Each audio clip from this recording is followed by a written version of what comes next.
प्यारे दर्शक मित्रों, स्वागत है एक बार आप सबका मेरे YouTube चैनल दिशा एजुकेशन पे। काफ़ी अच्छा लग रहा है कि आप सब मेरे वीडियो को पसंद कर रहे हो और शेयर भी कर रहे हो, और वीडियो को प्लीज़ लाइक कर दे, ये मेरी आशा रहती है हमेशा। जैसा कि आप सब जानते हैं कि हमारे जो अभ्यास है उसमें या हमारे भारतीय जो ज्ञान परंपरा का एक विषय आ रहा है पढ़ने में, उसके तहत आज एक नया खास टॉपिक लेकर के आया हूँ, जो है धर्म के ऊपर। और धर्म की जो लाक्षणिकताएं हैं या तो उसके मुख्य जो लक्षण है वो क्या है, कुल मिला के उनके 10 लक्षण है। तो बारी बारी आज हम उसका अभ्यास करने वाले हैं। And particularly it is been discussed along with the two different languages. One is English language itself, and another is Hindi language, जो कि हमारा मुख्य स्रोत है, हमारी राष्ट्रभाषा है। तो हम उसको भी आज आदर से हम सीखने वाले हैं। तो चलिए वीडियो को शुरू करते हैं। Before proceeding further, let's understand what exactly the dharma means. Dharma is a set of moral and ethical principles that guide the human behavior, and it helps also in maintaining the order, like harmony and righteousness in life. Some of the characteristics of dharma we'll be discussing like given here. First characteristics is dhruti. What is dhruti means? It is a dhairya. In English we can we understand it as a patience. As we know, the patience is very much required in all the conditions, and particularly patience is the ability to endure the difficulties and hardship without losing the hope or giving up. It teaches the perseverance and mental strength. तो देखिए, हिंदी का इसका अनुवाद कुछ इस प्रकार है। धैर्य का अर्थ होता है कि कठिनाइयाँ और परेशानियों को सहन करने की शक्ति, और बिना हार माने आगे बढ़ते निरंतरता बोलते हैं। परसिवियरेंस का मतलब होता है निरंतर आपको प्रयास करते रहना चाहिए, अपना बिल्कुल धैर्य खोए बिना, और यही आत्मबल और सहनशीलता को हमेशा बढ़ाता है और आपको हमेशा ही जीत दिलाने की तरफ आगे बढ़ाता है। दूसरा जो है वो है हमारा आज का कैरेक्टरिस्टिक जो है वो है क्षमा। क्षमा यानी कि आपके हृदय में क्षमा भाव होना चाहिए। इंग्लिश में it can be understand as the forgiveness. It means letting go for the anger, resentment and hatred. It leads to inner peace and helps in building harmonious relations. क्या मतलब है इस बात का? क्षमा का अर्थ है कि क्रोध, द्वेष और नफरत को त्यागना। यह आंतरिक शांति और आपकी सौहार्द को बढ़ावा देता है। तीसरा जो लक्षण है वो है दम।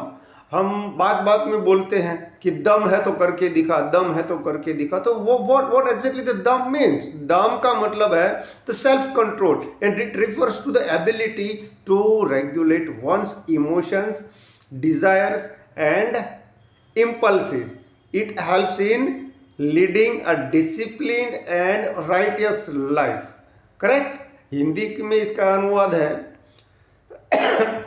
आपका आत्मसंयम का अर्थ है अपनी इच्छाओं, भावनाओं और प्रवृत्तियों पर हमेशा नियंत्रण रखना, और यही अनुशासित और धार्मिक जीवन में हमेशा मदद करता है। चौथा जो इसका लाक्षणिकता है या तो कैरेक्टरिस्टिक्स हम बोलेंगे वो है अस्तेय, जो कि हमने सुभाषितानी पार्ट 1 जब सीखा था, या तो नियम, यम और नियम सीखे थे, उस वक्त भी मैंने ये बात आपको बताई थी कि अस्तेय का यानी मतलब होता है ऑनेस्टी। अस्तेय का मतलब है ईमानदारी, यानी कि चोरी न करना। बिना अनुमति के हम किसी की कोई चीज़ अगर यूज़ कर लेते हैं तो वो होता है कि अस्तेय, आपकी ईमानदारी वहाँ पर डगमगा गई है। तो asteya means not taking what does not belong to you, जो आपका है ही नहीं वो आपको हमेशा यूज नहीं करना चाहिए। और it promotes honesty and integrity in life.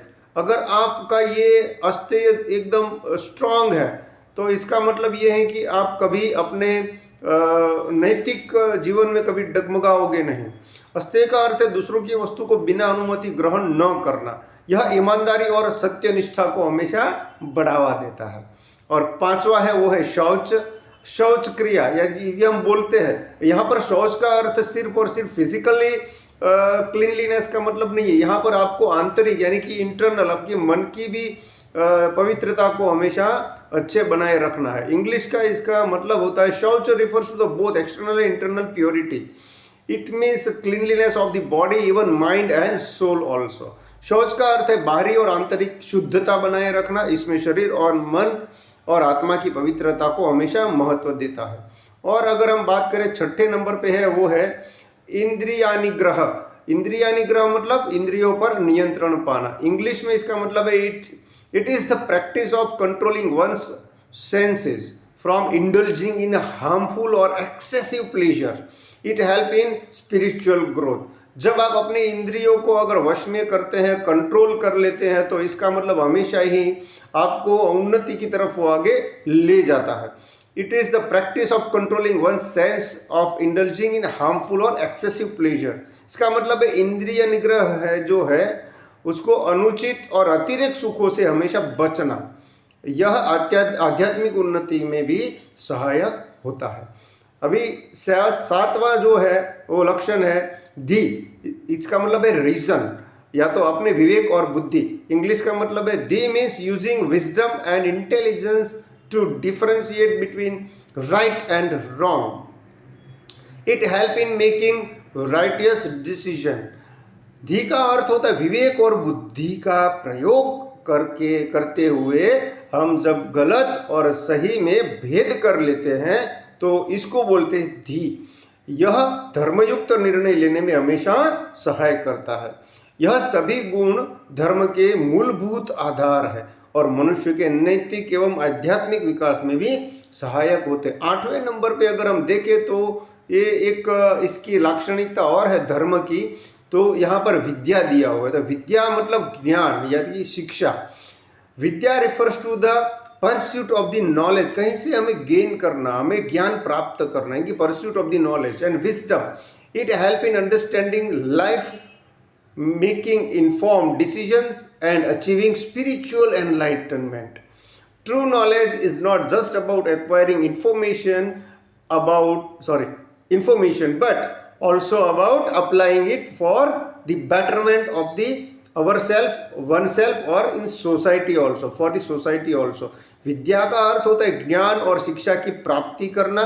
ये जीवन को समझने, सही निर्णय लेने और आध्यात्मिक उत्थान में सहायक होती है। सच्चा ज्ञान केवल सूचना या तो प्राप्त करना नहीं होता। जैसे हम बोलते हैं कि ये तो मैं जानता हूँ, तो ये जानना, ये ज्ञान जो वो सिर्फ ज्ञान नहीं है, उसको बोलते हैं इन्फॉर्मेशन बोलते हैं, बल्कि उसे स्वयं और समाज के कल्याण के लिए उपयोग करना भी बहुत ही जरूरी है।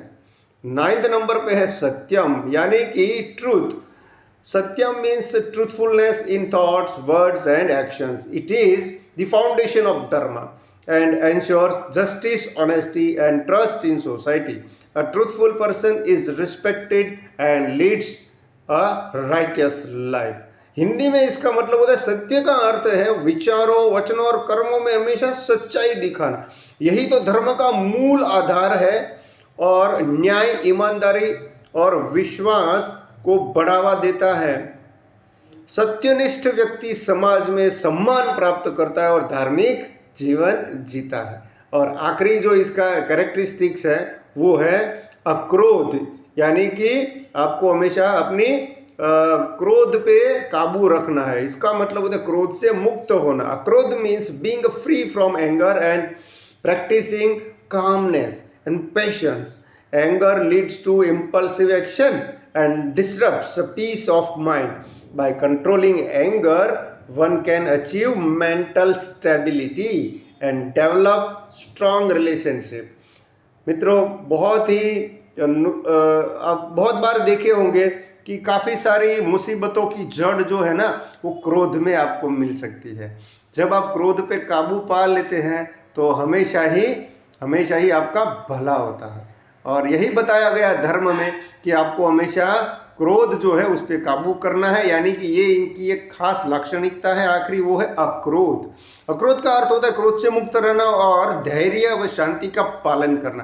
क्रोध आवेगपूर्ण कार्यों को जन्म देता है। आपने कभी सोचा नहीं होता वैसा काम भी आप क्रोध में आते हुए कर लेते हैं, और मानसिक शांति को भंग भी करता है। क्रोध पर नियंत्रण रखना या तो रखकर ही व्यक्ति अपनी मानसिक स्थिरता को प्राप्त कर सकता है और मजबूत संबंध विकसित करने में भी आपको मदद करता है। यानी कि आप क्रोध पे हमेशा ही काबू करिए। तो आज के लिए इतना ही, और आगे आपको मिलता रहूँगा। लेकिन लाइक का बटन नहीं दबाया तो प्लीज़ अब भी मेरे चैनल को लाइक कर दीजिए, सब्सक्राइब तो कर ही लीजिए, लाइक भी कीजिए वीडियो को, तो मुझे भी अच्छा लगता रहेगा।